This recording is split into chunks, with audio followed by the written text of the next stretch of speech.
take a look at A, and can you go ahead and write that starting point for that particular equation?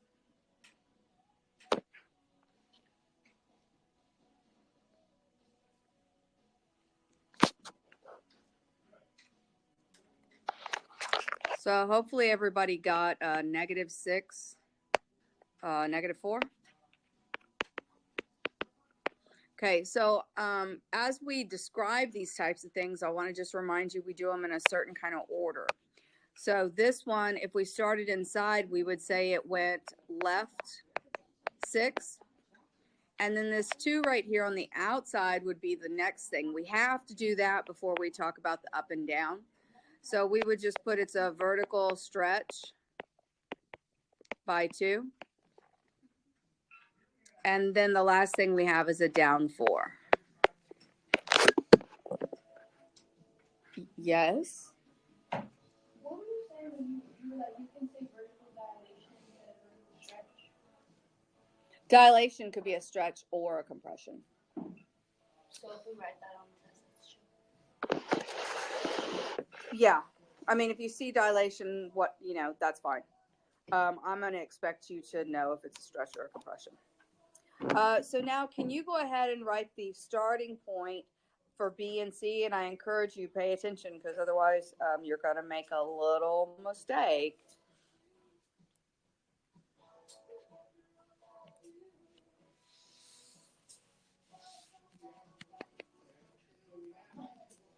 You just said that. Oh, we're gonna make a little mistake. No, I feel like it's not what I think. Don't you be cheating. You get to figure it out on your own.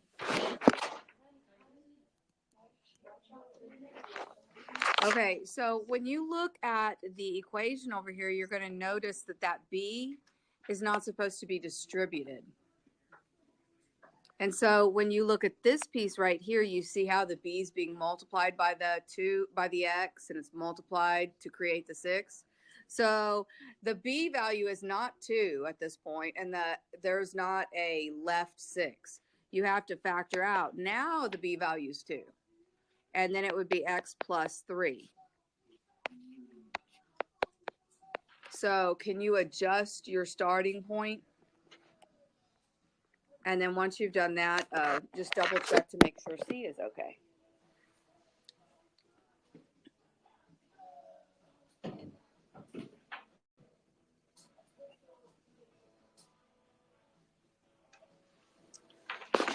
So once again, that 1/2 has been distributed. Notice the negative has not been distributed.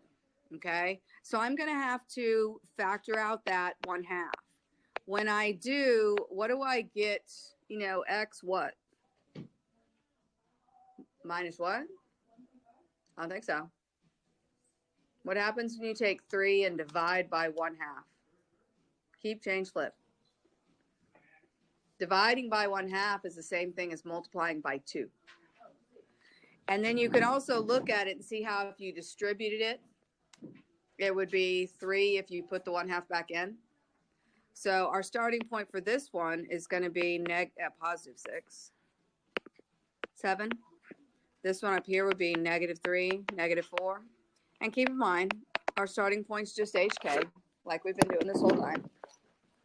They all kind of work the same. Yes, ma'am? You're going to find out in a minute. So let's start off by graphing C. I'm going to go find the point 6, 7.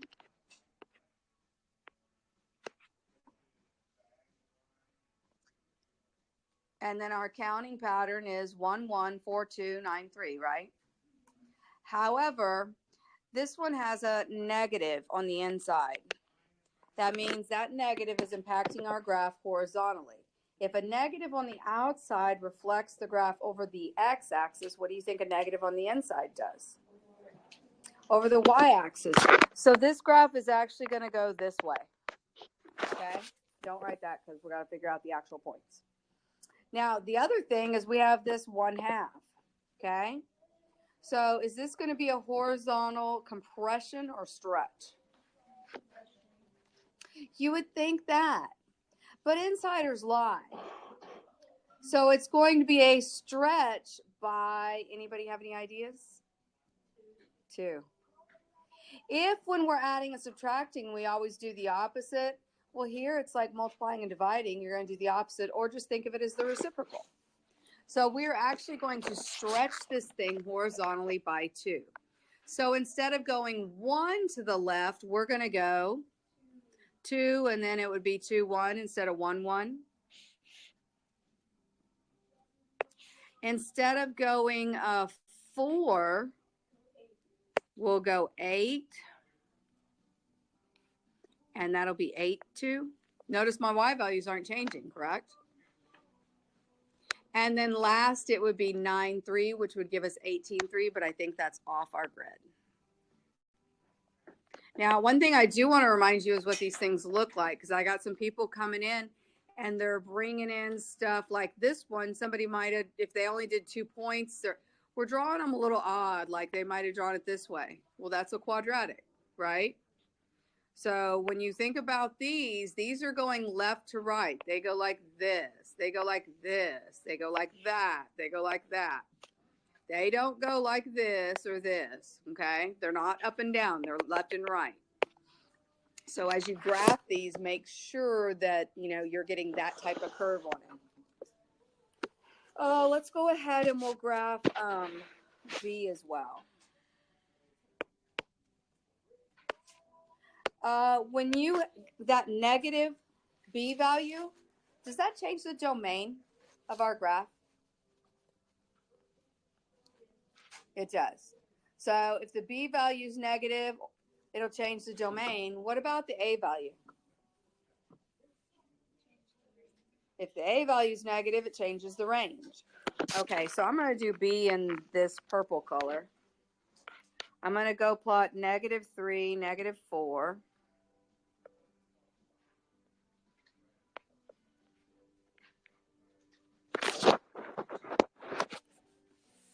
And then we have 2.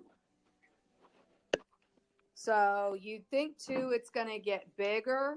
It's going to stretch it, but in actuality, it's in the inside. Insiders lie. So instead, we're going to do a horizontal by.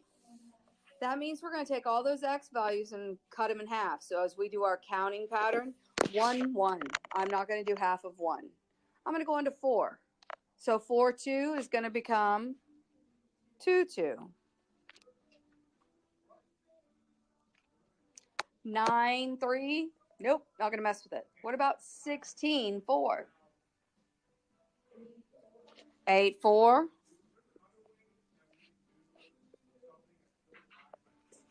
3 points is good enough.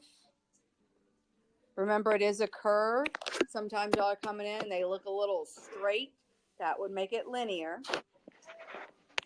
So now when we describe our transformations, we want to remember we're going to do the multiplying before. So if I were to describe this purple one right here, I would say, do I want to do the purple one? No, I want to do C. I'm going to do the blue one. So if I describe this, I could say right 6. Then I could say reflected over the y-axis. Could also say reflected horizontally. Then I'm going to say it is stretched horizontally. Stretched by, oh, I totally messed that up. Ignore. Oh, that's so bad. So everything on the inside, you got to do the multiplying first. I don't know what I was thinking. I've got to reflect it first. I've got to stretch it or compress it. Doesn't matter which one of those two go, what the order of those is. You could stretch it, compress it, or you could reflect it first. But the adding and subtracting has to go over. So after I've stretched it by 2,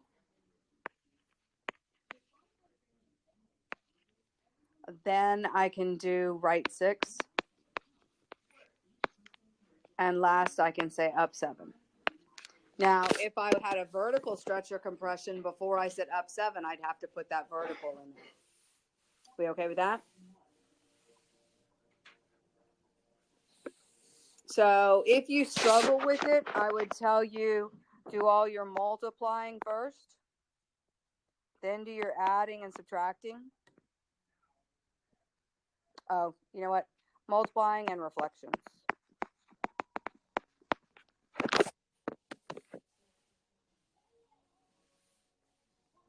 Reflections can come first. Those two don't matter. The big one that matters is you can't shift it left or right. You can't shift it horizontally and then do a reflection because it's no longer at the y-axis anymore. So you're going to have to reflect it over some other line, and we don't do that. Okay? We good? Questions? Problems? Okay, so yes. So when you look at 1, is it ready to go? Or do you have to factor something out? So you're going to have to factor out this negative. When you look at 2, is it ready to go, or do you have to factor something out? Ready to go. What about 3? Yep, you're going to have to take that out, right? Okay.